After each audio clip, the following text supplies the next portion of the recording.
Weatherfield's newest resident. There she is. Oh, looking a wee bit different than she does on the street.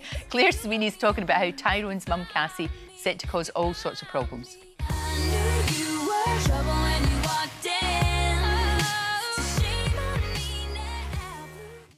Now, my next guest, Claire.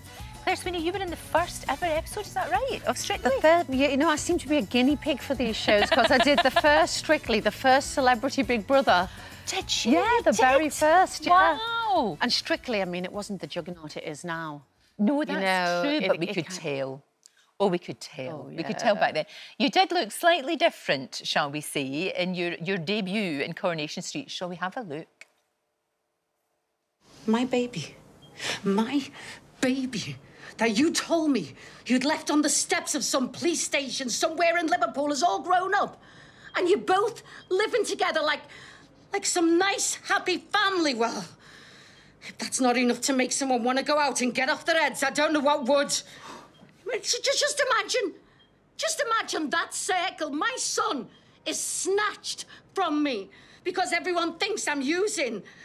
And later in life, we find each other, and unwittingly, he gives me the money for pills that I OD'd on. It's like a Greek tragedy or something. It is like a Greek tragedy or something. What a baptism of fire that was, Lorraine. Was that the first scene you ever had to do? First day. So my first day filming, I was sat on the cobbles just kind of watching and observing. I thought, this is a nice way to break myself in. The next morning, 14-page two-hander with Dame Maureen Lipman. Right. I'm not only a fan of Corrie, I'm a fan of hers as well. So it was, But what an impact already has been made by this character. I know, and look at the hair and makeup and everything they've done. You had a make-under, love. You had a make-under. You definitely did. But it's what you would expect. I've got to tell you, my mum went to me, my mum went, isn't it marvellous? They stuck all those scabs to your face. I went, no, that was my own rosacea, Mum. Nice. Kind of just made a bit redder. Oh, jeez. But she is a very interesting character, and we've not seen the last of her. That's the good news. I'm in the thick. Yeah, I'm back August the 16th on screen, and I'm back in the thick of filming. So all day yesterday, back in tomorrow, working with the wonderful Alan Halsell, Tyrone, who's just wonderful. He's so good. And Maureen and Sally Carman as well. You know, working with all these great people. I love it. Because that'll probably be where we see you most.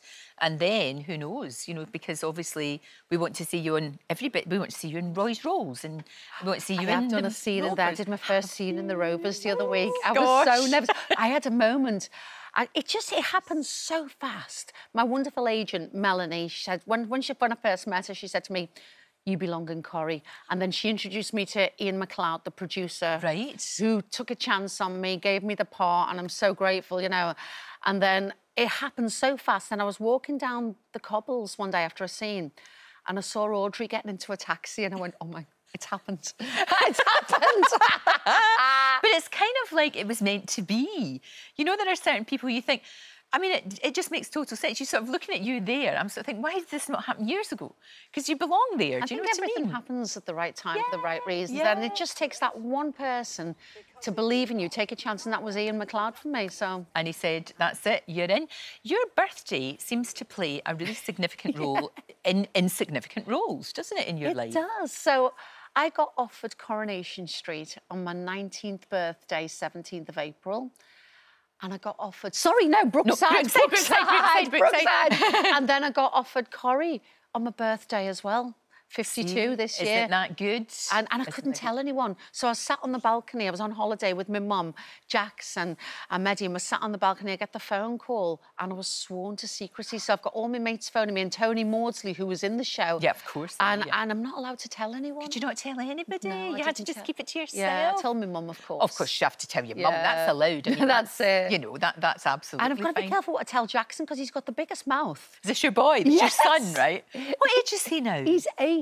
Wow. And he doesn't really understand when you've got to keep things quiet. You know, he's announcing it to everyone. Do you know, he's a good singer, isn't he? Oh, he's so cute. Yeah, he's so a good lovely singer. And he loves to, I mean, he's an entertainer, there he is. Singing Rainbow Connection. Oh, do you think he'll probably maybe, who knows, maybe do you know do what? something? He loves it, but I just want him to be happy. Yeah. And he's a bright kid, so I want him to get a good education. Sure. And then just he can make his mind up. Whatever makes him happy. His own choices. Now, look, you mentioned Brookside, that you got the role on your birthday. You're only 19? Gosh. 19 when I first did Brookside. Now, obviously, they're rerunning Brookside on STV. I was last on with Lewis Emmerich with you, wasn't I? With us, and we did that mad thing. we did because Crossroads, they did the brilliant drama on Noel Gordon, and we did a mad thing, just sort of... Nolly, wasn't that great? That was so good. But look, Brookside, because there's so many unfinished stories there, so many stories still to be told. Is it something maybe in the distance that might come back? How would you feel about that? What do you think? I don't think it should ever have been axed. No, neither do I. Because it was so gritty and I don't know why that happened. I don't know what happened. And it was a shame, such a shame. And Hollyoaks kind of took over that place, really. Course, and that went a lot more gritty. Yeah. I don't know if it'd come back. And there's certainly an audience for it, because when they showed the reruns on STV, it was what the highest rating show, I think. So, I know. Who knows? I love that. I love the nostalgia of that and looking back. But then it made you realise, first of all, how well written and how well done it was by all of you, by the whole cast.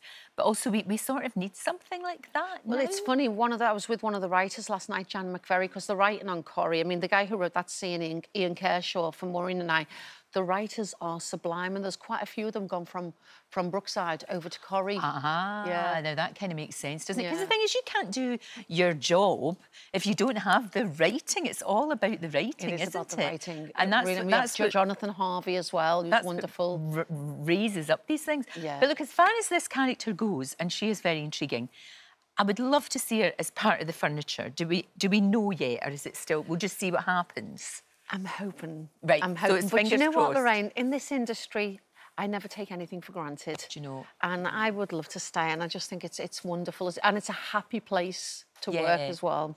Everybody says it must be really weird though, because I remember going up one time and it honestly did feel as though I'd crawled into my television. It was like, I'm in my It's like me seeing Audrey on the cobbles. I know. And then you're sitting in the green room. You're sitting there, and they're all coming in, and I don't know. It was just like I saw Rita, and I curtsied. I couldn't help myself. I walked past Ken Barlow the other day. I know. He looks so young and so ridiculous. Fabulous. You know, he did that skydive. I know. How? I know, he's amazing. He's 90. He's amazing, isn't he? To do that? And that is proper TV royalty, isn't it? It really is. Proper TV royalty. It really is, yeah. And to be part of that is wonderful. Well, I hope you're going to be there for a long, long time. It's so good to see you. Thank you, You Lorraine. look so glam. So different. Wonderful Melissa in makeup. She's done a great job. You look great, and it's lovely to see you. Thank you. Thank you, Claire.